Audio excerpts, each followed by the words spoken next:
राजकीय घडामोडी, सामाजिक विश्लेषण, कृषी विभाग, कला व मनोरंजन विश्व आणि क्रीडा क्षेत्रातील बातम्यांचे ताजे व अचूक अपडेट्स महाराष्ट्र शाही न्यूज मराठी. बातमी मागची बातमी, शोध सत्याचा. आपल्या बोटा परिसरासाठी अत्यंत जिव्हाळ्याचा असा विषय पुणा नाशिक रेल्वे.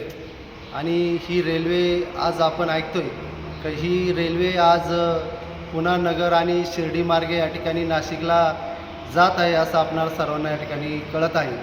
परंतु 2019चा जो काही DLS सर्वे आहे, हा सर्वे आणि पिंक बुकमध्ये नोंद असलेला जो काही सर्वे आहे, हा सर्वे पुणा नाशिकच्या जी काही हायवे आहे, या हायवेच्या समांतर पश्चिम दिशेने या ठिकाणी आज आलेला सर्वे आहे.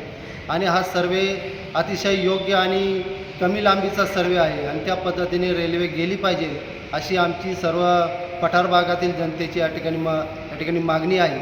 आणि या मागणीच्या माध्यमातून उद्या या ठिकाणी ती विकास क्रांती सेनेच्या माध्यमातून नियोजनाची बैठक आहे आणि 12 जानेवारीला या ठिकाणी मोठ्या प्रमाणात रास्ता रोकोचं नियोजन या ठिकाणी या सर्व परिसरातील ग्रामस्थांच्या माध्यमातून, वाड्या वस्त्यांच्या माध्यमातून या ठिकाणी आहे.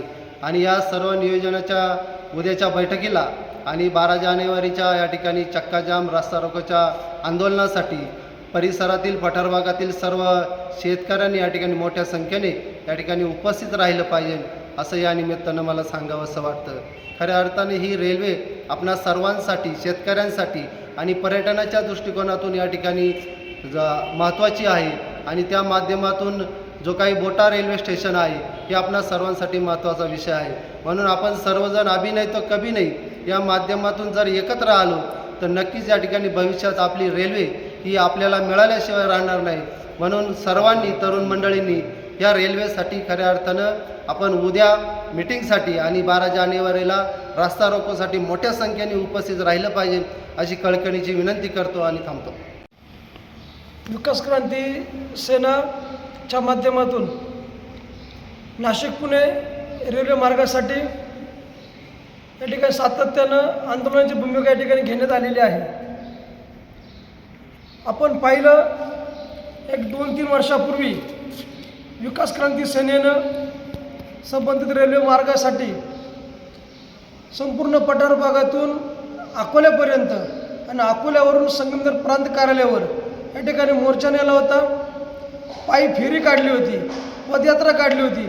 उद्देश हाच होता का पिंक बुकमध्ये जो सर्वे झालेला आहे त्या सर्वेनुसार रेल्वे ही गेली पाहिजे. वास्तविक पाहता रेल्वेचं आपल्या पठार भागाच्या दृष्टीनं एक अनन्यसाधारण महत्त्व आहे. कोथरूडपासून तर आपला अकलापूर असेल, इकडे साकूरपासून तर आळ्याफाटापर्यंतचा परिसर असेल, ह्या सर्व परिसराला सेंट्रलाइज ठिकाणी बोटा येतं. आणि जे यापूर्वी जे सर्वे झाले होते तर पिंक बुकमधला सर्वे होता, त्या सर्वेमध्ये आपलं बोटा स्टेशन येत होतं. परंतु सरकारं बदलत गेली, आमदार, खासदार, मंत्री बदलत गेले आणि प्रत्येकाच्या सोयीनुसार हा मार्ग वेळोवेळी बदलण्याचा प्रयत्न झाला. 210 किलोमीटरचा असणारा हा मार्ग नंतर 235 किलोमीटरपर्यंत पोहोचला. म्हणजे याच्यात वारंवारची छेडछाड केली. दुसरा विषय असा आहे का यापूर्वी जे सर्वे झाले, सर्वेवर निधी पडला, त्यावेळेस GMRTची कोणती अडचण या प्रकल्पाला येत नव्हती. परंतु जे नव्याने सर्वे झाले त्या सर्वेचा जो आपण भाग पाहिला, त्या सर्वेनुसार जर रेल्वे जात असेल तर GMRTची अडचणी आत्ताच्या काळामध्ये उभी राहिलेली आहे. म्हणजे काय का जो नवीन सर्वे झालेला आहे तो नवीन सर्वेनं रेल्वेला काम करणं थोडंसं जिक्रीचं होते. आणि जर जुना जो सर्वे आहे, साधारणपणे 2011 सालापासून सर्वेचं काम चालू होतं, तर 2019पर्यंत पिंक बुकमध्ये जे सर्वे आले त्यामध्ये आपलं बोटा स्टेशन येते. तो रेल्वे मार्ग तळेगावपासून खेड, चाकण, मंचर, नारायणगाव, आळेफाटा, बोटा, पुढं देवठाण मार्गे, संगमनेर, देवठाण मार्गे सिन्नर व्हाया नाशिकला जात होता. हा जो रेल्वे मार्ग आहे, हा जर रेल्वे मार्ग झाला तर आपल्या परिसरातील कल्याण होण्यास फार मोठी चालना मिळणार आहे. हा मार्ग ज्यावेळेस रेल्वेची संकल्पना जी मांडली गेली, ती संकल्पना मांडत असताना अकोला तालुका पर्यटनाच्या दृष्टीने नटलेला तालुका आहे. ह्या भागातील पर्यटन विकासाला चालना मिळाली पाहिजे. संगमनेर अकोले 2 तालुके जे आहेत हे कृषीप्रधान तालुके आहेत. इथं कुठल्या प्रकारचे MIDC वगैरे लोकांना रोजगाराचा काही चांगल्या पद्धतीने स्रोत नाही.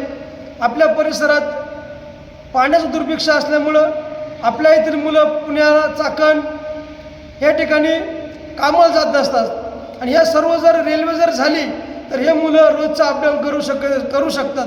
एखाद्याला जर एकच मुलगा असेल, कुटुंबाची परिस्थिती नसेल आणि तो जर पुण्याला जॉबला असेल, घरी कोणी आजारी असेल तर तो वन डे रिटर्न रेल्वेच्या माध्यमातून येऊ शकतो.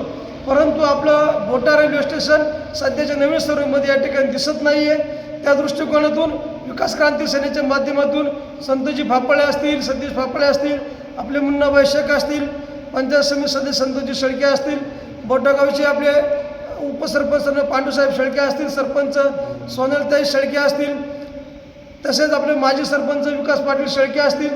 त्यानंतर या रेल्वेला खऱ्या अर्थाने ज्यांनी पुढाकार घेतला ते आपले भगवंतदादा काळे असतील.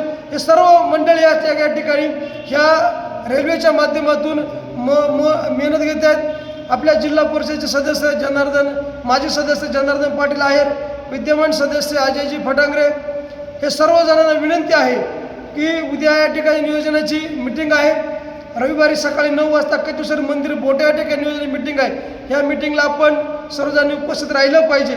ज्या काही आपल्या सूचना असतील त्या सूचना या ठिकाणी आपण मांडल्या पाहिजेत. उद्याच्या मीटिंगचं खऱ्या अर्थानं प्रयोजन हे आहे का 12 जानेवारीला जो आपल्याला राष्ट्रीय महामार्गावर रास्ता रोको आंदोलन करायचं आहे त्याचं नियोजन कशा पद्धतीने केलं पाहिजे याची रूपरेषा ठरवण्यासाठी उद्याची मीटिंग आहे. त्यासाठी आपण ह्या बोटा स्टेशनच्या अनुषंगानं कोणतेही राजकीय मतभेद न ठेवता किंवा राजकीय जोडे आपण सर्वांनी बाजूला ठेवले पाहिजेत. हा सर्वांच्या शेतकऱ्यांच्या, युवकांच्या, महिलांच्या जिव्हाळ्याचा प्रश्न आहे. ह्या प्रश्नावर आपण सर्वांनी एकत्र आलं पाहिजे.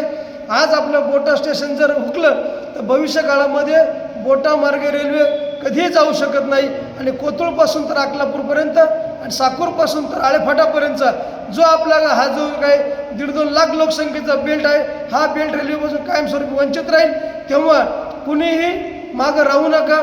आपण सर्वांनी या रेल्वेच्या आंदोलनामध्ये सहभागी झालं पाहिजे. महात्मा गांधीजींनी त्याचा चले जाऊचा नारा दिला होता. संपूर्ण देश महात्मा गांधींच्या पाठीमागे एकवटला होता. तसा आपण या रेल्वेसाठी बोटा स्टेशनसाठी अभिनय तो कभी नाहीचा नारा देऊयात. जी उद्याची रूपरेषेची मीटिंग होईल त्यामध्ये सर्व प्रमुख कार्यकर्ते जे काही भूमिका घेतील त्या भूमिकेवर पठार भागातील आणि आपल्या कोथरूडपासून जो परिसर आहे या सर्व लोकांना यामध्ये सहभागी व्हायचं आहे अशी मी आपणास विनंती करतो. उद्या सकाळी 9 वाजता कचेश्वर मंदिर बोटा या ठिकाणी ज्यांना येणं शक्य आहे सर्व गाव पुढाऱ्यांनी कमीत कमी ह्या मीटिंगला आलं पाहिजे अशी मी विनंती करतो. आणि विकास क्रांती सेनेच्या माध्यमातून जे काही या ठिकाणी जन आंदोलन चालू आहे ह्या जन आंदोलनाला आपण सर्वजण या ठिकाणी पाठिंबा देऊयात अशी मी आपणास विनंती करतो. प्रिय ग्राहकांनो, आपल्या सेवेत सदैव तत्पर आहे फाफळे इन्शुरन्स अँड सर्व्हिस. जीवनभराची साथ, जीवनानंतरही मदतीचा हात. इथे सर्व कंपन्यांचे मेडिक्लेम सर्व्हिस, वाहनांचे insurance, fire insurance, property, shop, housing society, बिल्डिंगचे insurance, LIC, mutual fund, pension plus, child education plans, tax saving plan, आरोग्य विमा, अपघात विमा असे सर्व प्रकारचे इन्शुरन्स आणि प्लॅन्स एकाच ठिकाणी. ना नफा ना तोटा या तत्वावर कामे करून सर्व्हिस दिली जाईल. तर मग आजच संपर्क साधा फाफळे इन्शुरन्स अँड सर्व्हिस. आमचा पत्ता पुणे नाशिक राष्ट्रीय महामार्ग, बोटा bypass road, Shri Chhatrapati Shivaji Maharaj market, बोटा, तालुका संगमनेर. संपर्कासाठी प्रोप्रायटर सचिन फाफळे. संपर्क क्रमांक 95 27 44 09 46 आणि 95 27 44 09 64. महाराष्ट्र शाही न्यूज मराठी, बातमी मागची बातमी, शोध सत्याचा.